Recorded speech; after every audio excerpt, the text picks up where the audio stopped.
Bombulat e gazit mbeten minë me sahat në çdo moment, thot populli. Problemi i pakujdesisë së përdorimit të tyre gjithmonë është shoqëruar me aksidente fatale në jetë njerëzore në më të shumtën e rasteve.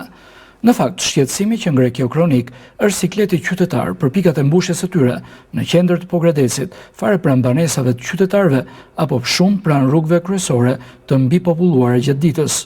Pyetja që vijojmë të shtrojmë është: a duhet të jepet lej për tregtimin e tyre për njësi të tilla, kur dihet dëm i madh që mund të krijohet në raste pakujdesish? Gabimet janë njerëzore dhe çmimi i tyre i parikuperueshëm janë njerëzit kur ata humbin jetën. Do të ishte udhës që njësi të tilla, shitje apo mbushjesh të pozicionoheshin në periferi të Pogradesit jashtë zonave të banuara.